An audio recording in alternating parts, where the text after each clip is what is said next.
अस्सलाम वालेकुम। Welcome to my channel voice over by Aamna Shah. I hope कि आप खुश होंगे। कहानी शुरू करने से पहले आपसे रिक्वेस्ट है कि अगर आपको मेरा कंटेंट पसंद आता है तो प्लीज़ मेरे चैनल को सब्सक्राइब करें और लाइक करें। आइए कहानी का आगाज़ करते हैं। मेरी बात पूरी होने से पहले ही वो बोल उठा, मैंने किसी को कत्ल नहीं किया। आप यकीन करें मैं कातिल नहीं हूँ, मैं बेगुनाह हूँ। मैंने डांट कर कहा, तुम्हारे बेगुनाह या गुनाहगार होने का फैसला मैं खुद करूँगा। तुम सिर्फ इन सवालात के जवाबात दो और इस नुक्ते को जहन में रखो कि मैं ये सवालात दोहराऊंगा नहीं, कतन नहीं। मैंने एक लम्हे का तवक्कुफ करके उसकी आंखों में झांका और इंतहाई शफाक लहजे में कहा, जिस नामालूम औरत की लाश जुनूबी के खेतों में से मिली है वो कौन थी और कहाँ की रहने वाली थी? वो गुज़िश्ता रात यानी कत्ल होने से पहले किस आदमी के साथ तुम्हारे डेरे पर आई थी? इस रात डेरे पर जो 2 घुड़सवार रवाना हुए वो कौन थे? वो मकतूला को अपने साथ किस मकसद से लेकर गए थे और इनकी मंजिल कहाँ थी? मज़कूरा औरत को कत्ल करने के बाद वो कहाँ गायब हो गए? मैंने डेरे पर भी और यहाँ थाने में भी कूबा को ये नहीं बताया था कि मेरी इन तमाम तर मालूमात का ज़रिया क्या है। खोज का काम अभी भी अगले रोज़ में होना था, लिहाजा इस मिशन को खुफिया रखना ज़रूरी था। इस सिलसिले में मैंने ताजदीन और मुस्तफ़ा को भी हिदायत देकर समझा दिया था। ताहम एएसआई शहजाद की तरफ से मुझे खुटका था। जब से ये पता चला था कि वो चौधरी दिलदार से गहरे रवाबित रखता था, बहुत ज़्यादा एहतियात बरतने की ज़रूरत थी। वो कमबख्त ये बात जानता था कि मैंने खोजी ताजदीन को थाने बुलवाकर कोई अहम जिम्मेदारी सौंपी थी। कूबा ने वहशतज़दा नज़र से मुझे देखते हुए वो तमाम तर सवालात सुने और एक मरतबा फिर नफ़ी में गर्दन हिलाने लगा। आप यकीन करें थानेदार साहब, इसने स्टार्ट ही लिया था कि मैंने एक ज़ोरदार दबका मारकर उसे चुप करा दिया। उसकी ढिठाई ने मुझे तेज दिला दिया था। मैंने सुलगते हुए लहजे में कहा, मैंने यकीन कर लिया कि तुम इंसान नहीं बल्कि हैवान हो। तुम जैसे जंगली दरिंदे शराफत की ज़बान नहीं समझते, लिहाजा मैं तुम्हें सुधारने के लिए हवलदार जामिशा के हवाले कर रहा हूँ। वो खौफनाक से खौफनाक तर दरिंदों को बड़े नस्तालीक अंदाज में बोलना सिखा देता है। और फिर मैंने जामिशा को अपने कमरे में बुला लिया। हुक्म मलिक साहब, जामिशा मेरे पास आकर बोला और तेज़ नज़र से कूबा को घूरने लगा। जामिशा एक लहीम शहीम और कदावर हवलदार था। उस पर उसके चेहरे की करख्तगी और क़यामत ढाती थी। उसका रंग तवे को शर्माता था, आँख भी 1.5 ही थी और वो भी हर वक्त सुर्ख ही रहती थी, जैसे खूने कबूतर में नहाई हुई हो। वाज़ेह कर दूं कि जामिशा के चेहरे पर देखने वालों को दोनों आँखें ही नज़र आती थीं, लेकिन सिर्फ वाक़फ़ान हाल ही जानते थे कि एक आँख में रोशनी नहीं। नावाकिफ़ हमेशा धोखा खा जाते थे कि जामिशा इनकी तरफ देख रहा है, जबकि वो मुखालिफ सिमत में देख रहा होता था, और अगर वो उसके बरक्स समझते तो नतीजा भी बरक्स ही बरामद होता था। बहरहाल जामिशा के घूरने ने कूबा को अच्छा खासा नर्वसज़दा कर दिया। इस पर रद्दा चढ़ाते हुए मैंने मायनाखेज़ लहजे में कहा, शाह जी, जिंदा लोगों को कत्ल करके लाश में बदलना तो एक आम सी बात है। मैं एक सेहतमंद लाश तुम्हारे हवाले कर रहा हूँ, तुम अपना हुनर आजमाओ और फिर इसे जिंदा करके दिखा दो। ऐसा जिंदा कि इसकी ज़बान खुल जाए। मेरी बात को समझ रहे हो ना? वो कूबा को शिकारी नज़र से ताड़ते हुए बोला, आप फिक्र ही ना करें मलिक साहब, मैं इस लाश को न सिर्फ जिंदा कर दिखाऊंगा बल्कि इसकी ज़बान को भी ऐसा रवां कर दूंगा जैसे कोई बरसाती नाला जारी होता है। फिर वो किसी कसाब की तरह बड़े माहिराना अंदाज में कूबा पर हाथ डालते हुए कहने लगा, आओ लाश जी, आपका प्यारा प्यारा सा पोस्टमार्टम करते हैं। इससे कुछ नहीं पूछना, एक सवाल भी नहीं करना, मैंने ताकीदी लहजे में जामिशा से कहा। सिर्फ इसे इस बात पर आमादा करना है कि ये मेरे पूछे हुए सवालात के जवाबात देने के लिए तैयार हो जाए। ओके मलिक साहब, इसका पोस्टमार्टम आपकी हिदायत के मुताबिक होगा। हवलदार जामिशा ने पोस्टमार्टम की तरकीब खुद ही बना रखी थी और इसका मफहूम एक रोंगटे खड़े कर देने वाली तफ्तीश, जिसके दौरान में वो मुल्जिम की पोस्ट के साथ ऐसा सलूक करता था कि इसका हशर देखकर मातम करने को जी चाहता था। इस तफ्तीशी पूछगछ को उसने पोस्ट मातम का नाम दे रखा था। वैसे ये तरकीब बड़ी दिलचस्प और बरमहल भी थी। जामिशा मुल्जिम याकूब उस कूबा को अपने साथ ट्रायल रूम की तरफ ले गया तो मैंने एएसआई शहजाद को अपने पास बुलाकर कहा, मैं आराम करने के लिए अपने क्वार्टर में जा रहा हूँ। मेरी गैर मौजूदगी में ये थाना तुम्हारे हवाले है। अगर कोई अहम बात हो तो मुझे बुला लेना, वरना खुद ही थानेदारी करते रहना। वो तशक्कुर आमेज नज़र से मेरी जानिब देखते हुए बोला, मलिक साहब, इस एतमाद का बहुत बहुत शुक्रिया। आप बहुत ही अच्छे इंसान हैं। अगर मैं इसकी असलियत से वाकिफ़ ना हो चुका होता तो इसकी मक्काराना अदाकारी को हकीकत समझ बैठता। मैंने एतमाद और भरोसे वाली बातें एक ख़ास मकसद के तहत इससे की थीं, ताकि इसे अंदाज़ा ना हो सके कि मैं इसे कौन सा हाथ दिखाने वाला हूँ। इसे रंगे हाथों पकड़ने के लिए ये एतबारबाजी ज़रूरी थी। मैंने इसे पक्का करने की गर्ज से कहा, मैंने अभी एक मुलजिम जामी शाह के हवाले किया है, इसकी तरफ से ज़रा होशियार रहना। मुझे पता चला है कि कूबा चौधरी दिलदार का आदमी है। तुम जानते हो, इस थाने में चौधरी के वफादार भी मौजूद हैं। मैंने लम्हाती तवक्कुफ करके उसके चेहरे के तासुरात नोट किए। चौधरी के वफादारों के जिक्र पर उसकी आंखों में एक मायना खेज रंग सा उभरा था। मैं इस रंग की तफसील तक पहुंच गया और मातिल अंदाज में अपनी बात को आगे बढ़ाते हुए कहा, यह हवलदार जामी शाह मेरी नज़र में भरोसे का बंदा नहीं। तुम इस पर गहरी निगाह रखना। मुझे शक है कि चौधरी दिलदार के लिए अपने दिल में बड़ी गुंजाइश रखता है। कहीं ये खामोशी से कूबा को हवाला से फरार न करवा दे। तुम मेरी बात समझ रहे हो ना? अच्छी तरह समझ रहा हूँ मलिक साहब। वो इस बात में सर हिलाते हुए राजदाराना अंदाज में बोला, कूबा को आप मेरे ही हवाले समझें। मैं मुलजिम और हवलदार दोनों पर कड़ी नज़र रखूँगा। सुबह आपको मुलजिम इसी हवालात में मौजूद मिलेगा। मेरा मकसद पूरा हो गया। अब मुझे 101% यकीन था कि कूबा वाकई कहीं नहीं जाएगा। अगर अपने महल्ले या इलाके को चोरियों और डकैतियों से महफूज रखना हो तो इस इलाके के चोरों और डकैतों को चौकीदारी के फ़राइज़ सौंप देने चाहिए।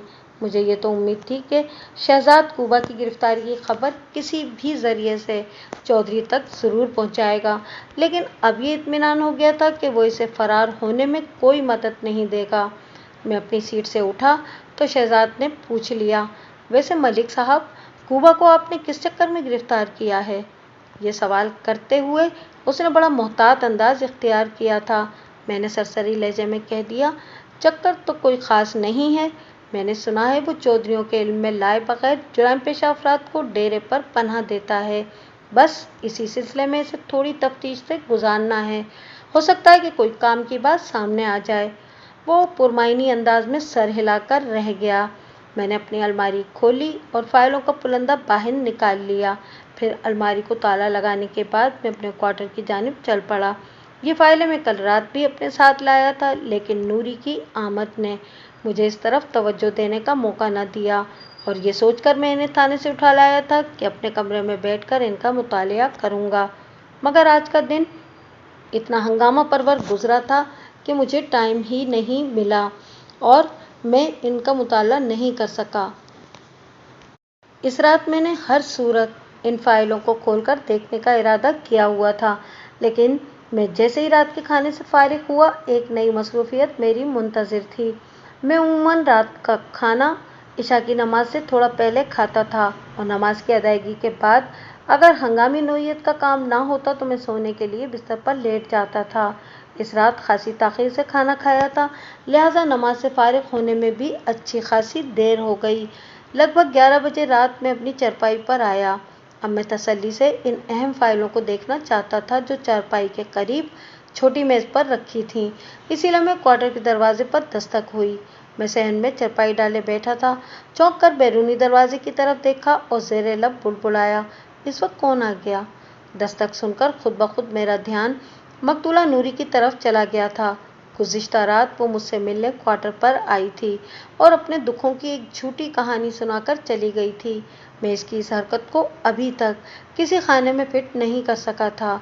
उसने बिला मकसद तो इतना बड़ा कदम नहीं उठाया होगा, लेकिन मकसद वाज़ेह होने से पहले वो अपने हसरतनाक अंजाम से दो चार हो गई थी।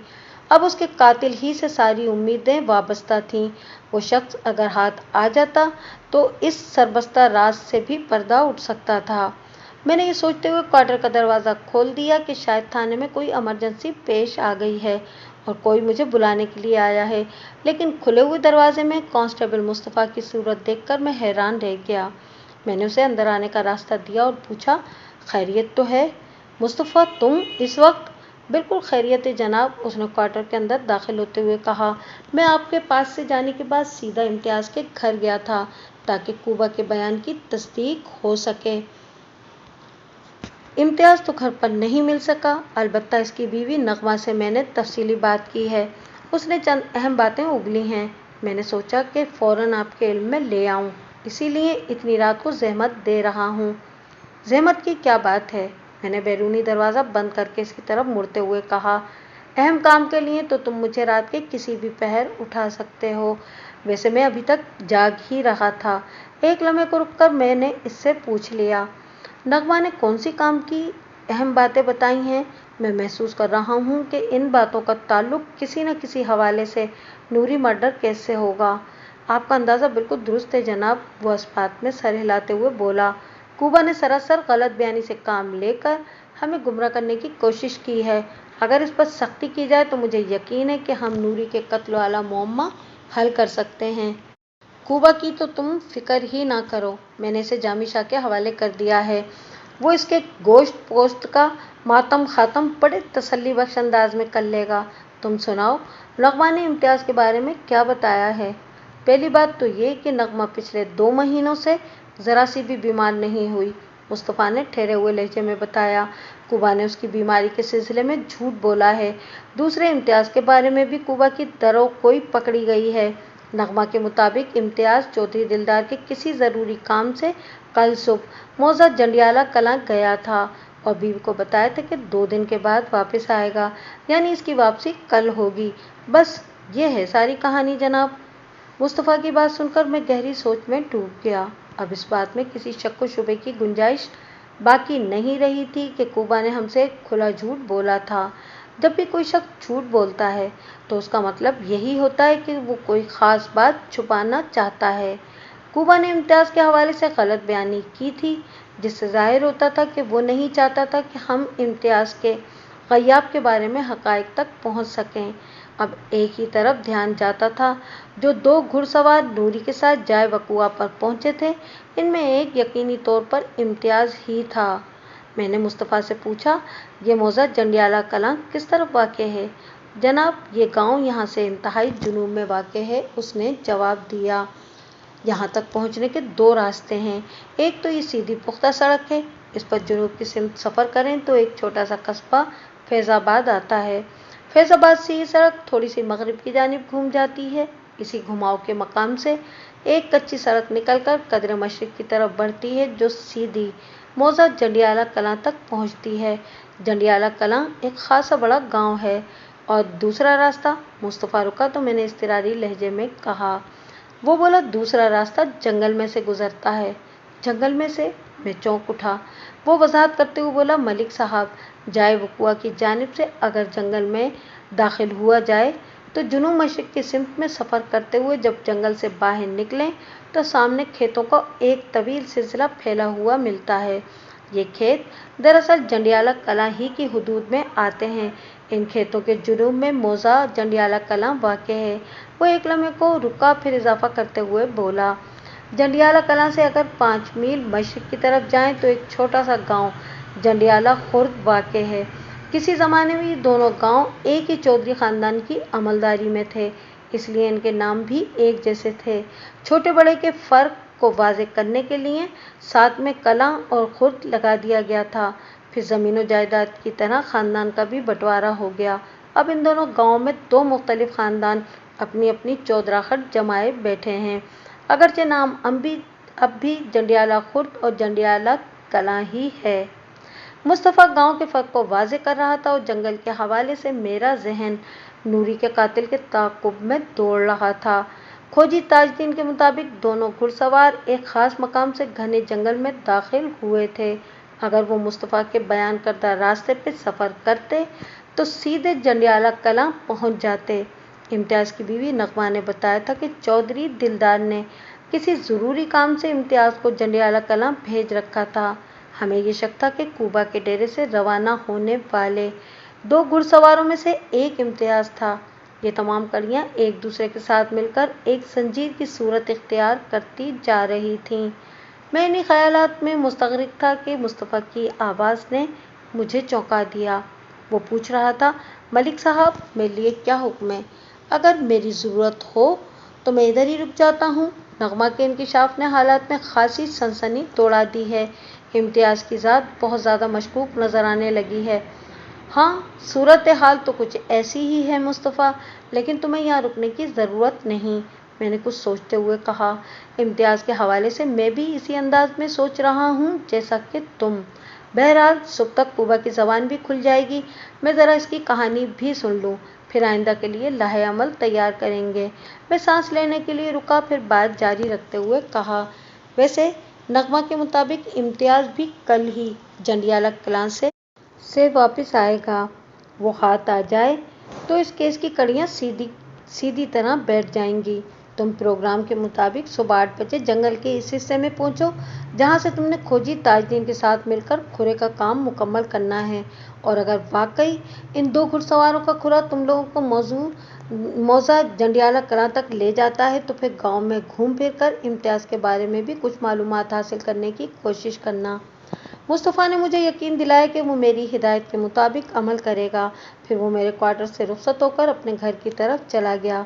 इसके जाने के बाद मैं हालत हाजरा पर गौर करता रहा, फिर इन फाइलों की तरफ मुतवज्जा हो गया जो एक छोटी सी मेज़ पर रखी थीं और इन्हें खोलकर देखने का मौका हाथ ही नहीं आ रहा था। इस वक्त रात के 12 बजने वाले थे, लेकिन मेरी आंखों में दूर दूर तक नींद का शायबा तक नहीं था। लिहाजा मैंने यही सोचा कि फ़ाइलों को देखने का इससे ज़्यादा मुनासिब मौका नहीं मिलेगा। मैं महसूस कर रहा था आने वाला दिन आज के दिन से भी कहीं ज़्यादा लुत्फ़ और मसरूफ़ होगा। वो कुछ 4 फाइलें थीं, लेकिन जब मैंने इनकी तरफ तवज्जो की तो वो 2-3 हो चुकी थीं। इनमें इस वक्त सॉफ्ट कवर वाली एक फ़ाइल मुझे कहीं नज़र नहीं आ रही थी। मुझे अच्छी तरह याद था कि गुज़िश्ता रात जब मैं इन फाइलों को अलमारी से निकाल कर क्वार्टर में लाया था तो मज़कूरा सुर्ख कवर वाली फ़ाइल इनमें मौजूद थी।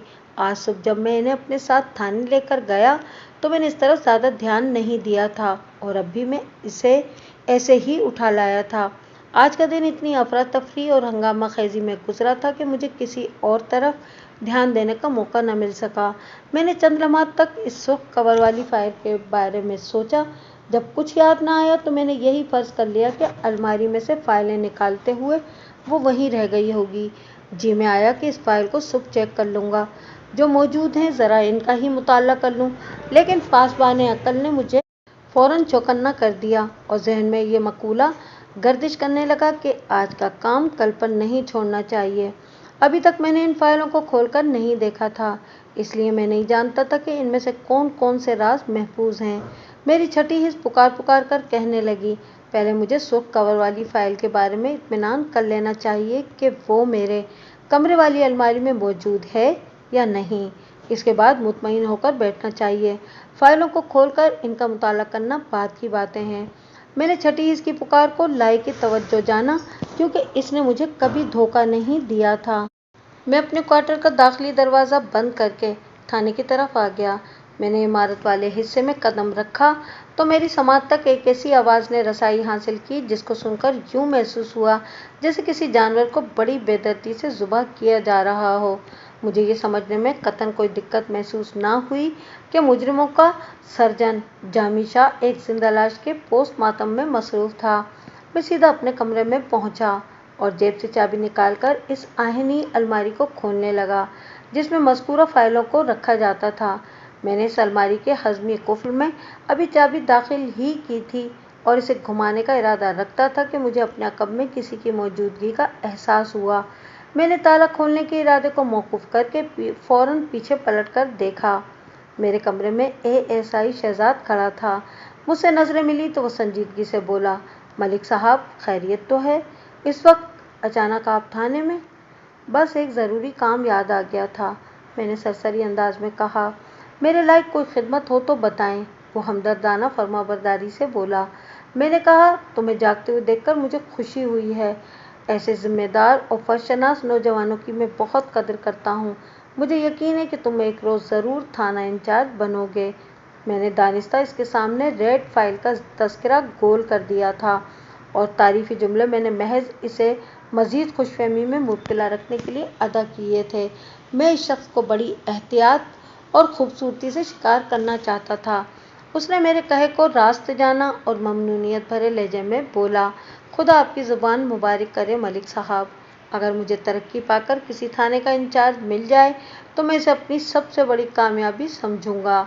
मैं अलमारी खोलने का इरादा फिलहाल तर्क करके अपनी कुर्सी पर बैठ गया और टटोलने वाले अंदाज में शहजाद से इस्तफसार किया, कूबा का क्या हाल अहवाल है?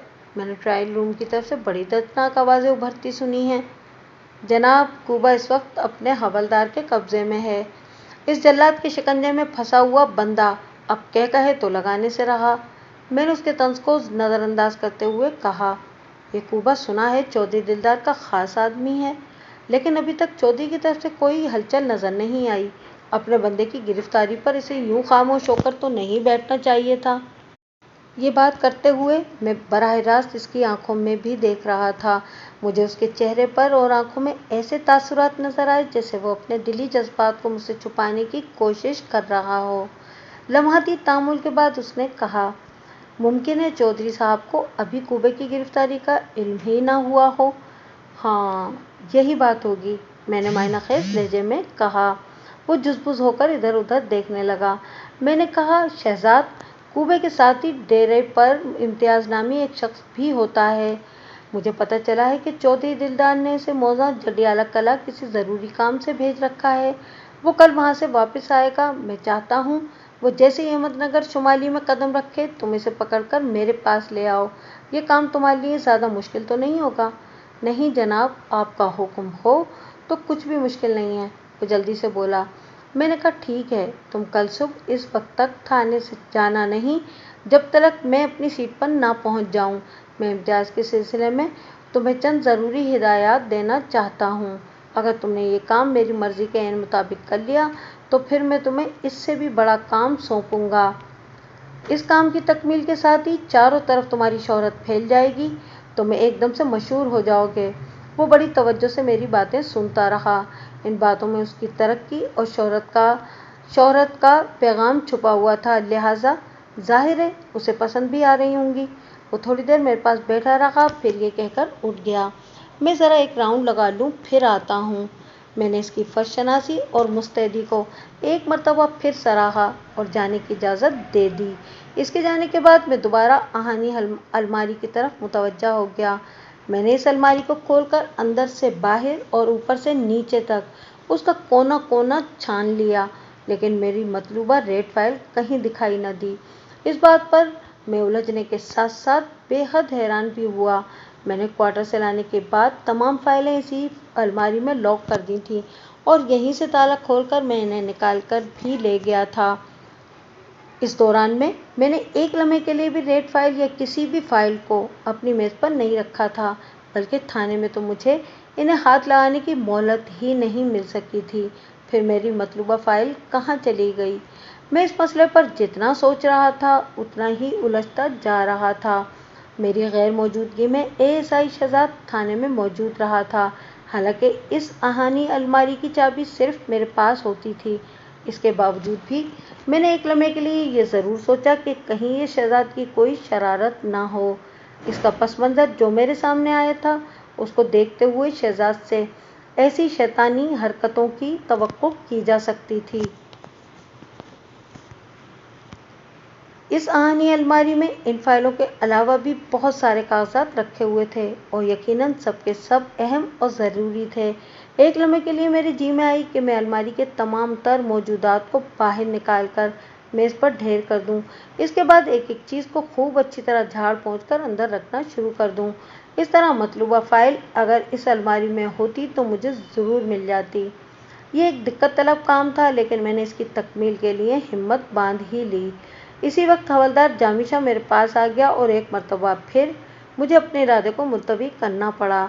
हवलदार ने आधी रात को थाने में मेरी मौजूदगी के बारे में कोई सवाल नहीं किया और खालिसतन पेशावराना अंदाज में बोला, मलिक साहब, मैंने एक मुश्किल और कामयाब ऑपरेशन करके लाश के दहाने में ज़बान नामी आला फिट कर दिया है। अब इस लाश को बोलना आ गया है।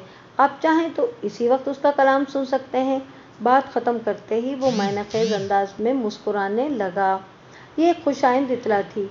मैं जामी शाह के एक एक लफ्ज़ की मायना आफरीनी को बड़ी वजाहत से समझ गया। अलमारी के मिशन को एक मरतबा फिर पसे पुश डालकर मैंने जोशीले लहजे में कहा, नेकी के ऐसे कामों में ताख़ीर मुनासिब नहीं होती जामी शाह, ले आओ इस हैवान नातिक को। वो उठा और तेज़ी से कमरे से निकल गया। मैंने अलमारी को ताला लगाया और अपनी कुर्सी पर आन बैठा। थोड़ी देर के बाद हवलदार जामी शाह कूबे को लेकर मेरे पास आ गया। कूबे की हालत देखकर मुझे अंदाज़ा हो गया था कि जामी शाह ने बेदर्दी से इसका पोस्टमार्टम किया था। वो खासा काबिल रहम नज़र आ रहा था। हवलदार ने इसे मेरे सामने खड़ा किया और फिर तनकर उसके पहलू में जमकर खड़ा हो गया। मलिक साहब, तुमसे जो भी पूछें उसका ठीक ठीक जवाब देना, हवलदार ने धमकी आमेज लहजे में कहा। अगर तुमने किसी चक्करबाजी से काम लेने की कोशिश की तो समझ लेना कि अभी आधी रात बाकी है। मैं तुम्हें दोबारा पोस्ट रूम में ले जाकर पोस्टमार्टम करूंगा, जिसके बाद न तुम नजर आओगे और ना ही तुम्हारी पोस्ट। बोलो क्या इरादा है? थानेदार साहब, कूबा मेरी तरफ देखते हुए घिघियाया। खुदा के लिए मुझे हवलदार साहब के हवाले ना करें, ये तो मार मार कर मुझे दुम्बा ही बना देंगे। पहले ही मेरे साथ बहुत ज्यादती हो चुकी है। बात खत्म करते ही उसने सरासीमा नज़र से हवलदार की तरफ देखा। मैंने खंकार कर गला साफ किया और कूबा की आंखों में झांकते हुए सफाकी से कहा, अगर तुम मेरे साथ ताउन करोगे तो फिर मेरा वादा है कि तुम्हें मजीद ट्रायल से नहीं गुजरना पड़ेगा बसूरत दीगर। मैंने धमकी आमेज और मायना खेज अंदाज में जुमला अधूरा छोड़ा तो वो मुस्तरिब लहजे में जल्दी से बोला, नहीं नहीं थानेदार साहब, मैं आपसे हर किस्म के ताउन के लिए तैयार हूँ। आप जो पूछेंगे मैं बताऊंगा और जो नहीं पूछेंगे वो भी बता दूंगा। बस इतना ही काफ़ी है। जो मैं पूछूं तुम शराफत से बताओ, मैंने सख्त लहजे में कहा। ठीक है जनाब, आप पूछें। उसकी जान में जान आई। मैंने पूछा और उसने बताया, और ऐसा बताया कि इंकशाफात की बारिश ही हो गई। मुझे यूँ महसूस हुआ इस केस की तमाम गुमशुदा कड़ियाँ छम और छन से मेरी मेज़ पर आ गिरी हों। हवलदार जामी शाह ने वाकई इस मुजरिम शख्स के दहाने में सच बोलने वाली ज़बान फिट कर दी थी। पता नहीं ये पोस्टमार्टम का कमाल था या पेमेंटकारी का करिश्मा। बहरहाल ये साबित हो गया, जैसा कि एक तवील अरसे से साबित होता आया है और आइंदा भी साबित होता रहेगा, कि ख़तरनाक मुजरिमों की ज़बान खुलवाने के लिए ट्रायल रूम और वहाँ की जाने वाली तफ्तीशी कार्रवाई किस कदर ज़रूरी है। आइंदा चंद मिनट में बड़ी शराफत का मुजाहरा करते हुए याकूब उर्फ कूबा ने सवालात के जवाब में जो कुछ भी बताया, मैं उसका खुलासा आपकी खिदमत में पेश करता हूँ। इसमें मेरे लिए भी हैरत और तशवीश के कई पहलू मौजूद थे। जो औरत नूरी के नाम से मुझसे मिलने के लिए रात को मेरे क्वार्टर पर आई थी और मुझे मुस्तफ़ा के बारे में उल्टी सीधी कहानी सुनाकर चली गई थी, उसका असल नाम खतीजा था। खतीजा मलिक गफ्फार की मातूब थी और माफ़ी तलाफ़ी के बाद दोबारा उसके ज़ेरे साया आना चाहती थी। मलिक गफ्फार मौज़ा जंडियाला कलां का चौधरी था। खतीजा किसी सिलसिले में मलिक गफ्फार की मातूब थी, ये एक दराज किस्सा है, और चूँकि मौजूदा केस से इसका कोई ताल्लुक़ नहीं, इसलिए मैं इसका जिक्र गोल कर रहा हूँ। मलिक गफ्फार ने इसे कहा कि अगर वो इसका एक अहम काम कर दिखाए तो वो अपनी नाराज़गी को भूलकर बिल्कुल वैसा ही हो जाएगा जैसा खफगी से पहले था। खदीजा मलिक साहब की तवज्जो हासिल करने के लिए अपनी जान को भी दांव पर लगाने के लिए तैयार थी। मलिक गफ्फार ने खदीजा को अपने एक बंदे मुश्ताक उर्फ मुश्ताका के साथ अहमदनगर शुमाली भेज दिया और खदीजा से कहा कि वो मुश्ताका की हिदायत पर अमल करेगी। इस अहम मिशन के सिलसिले में मलिक गफ्फार ने अहमदनगर के चौधरी दिलदार से तफसीली बात कर ली थी। मलिक और चौधरी में दांत काटे की दोस्ती थी। दोनों एक दूसरे के हर एक फेल में शरीक रहा करते थे। ये मलिक का एक नहायत ही ज़रूरी काम था, जिसके लिए चौधरी ने उससे ताउन करना था। चौधरी ने इस सिलसिले में अपने बंदों कूबा और इम्तियाज़ को खुसूसी हिदायत दे दी थीं। खदीजा मुश्ताका के साथ शाम के वक्त चौधरी दिलदार के डेरे पर पहुंची। वहां कूबा और इम्तियाज़ इनके इस्तकबाल और मदद के लिए मौजूद थे। इसी रात इम्तियाज़ खदीजा को अपने साथ लेकर थाने की तरफ चला आया। वो खुद तो बड़े मैदान के दूसरे किनारे पर रुक गया और खदीजा को मेरे क्वार्टर की तरफ रवाना कर दिया। खदीजा को बड़ी अच्छी तरह समझा दिया गया था कि उसने भरपूर अदाकारी का मुजाहरा करते हुए कौन सा कारनामा अंजाम देना है। वो सरतापा चादर में लिपटी हुई रात 10 बजे मेरे क्वार्टर में आ गई। मैंने उसकी दुख भरी कहानी सुनी और तसल्ली दिलासा देकर इसे रुखसत कर दिया। میرے وہم و گمان میں بھی نہیں تھا کہ ختیجہ نے اپنی مظلومیت کا رونا رو کر مجھے کون سا ہاتھ دکھا دیا تھا۔ جب میں اسے چارپائی پر بٹھا کر اپنے لیے کرسی لینے کے لیے کمرے میں گیا تھا تو اسے کام دکھانے کا موقع مل گیا۔ میری چارپائی کے نزدیک چھوٹی میز پر وہ چاروں فائلیں ایک ساتھ رکھی ہوئی تھیں۔ اس نے سرخ جلد والی فائل کو میز سے اٹھایا اور اپنی چادر کے اندر غائب کر دیا۔ یہی وہ مشن تھا جو ملک غفار نے اسے سونپا تھا۔ اس نے اپنے آقا ملک غفار کے سامنے سرخ رو ہونے کا بندوبست کر لیا تھا۔ میری ہمدردیاں سمیٹ کر وہ کوارٹر سے چلی گئی۔ اس دوران میں اس کی المناک داستان حیات سننے میں اس قدر محو رہا کہ ایک لمحے کے لیے بھی میرا دھیان میز والی فائلوں کی طرف نہیں گیا تھا، اور بعد میں بھی ایسی افراتفری رہی کہ مجھے فائلوں کو ہاتھ لگانے کا موقع نہ مل سکا، اور جب آج رات مجھے ایسا موقع ملا تو یہ سنسنی خیز انکشاف تو ریڈ فائل کو غائب پایا۔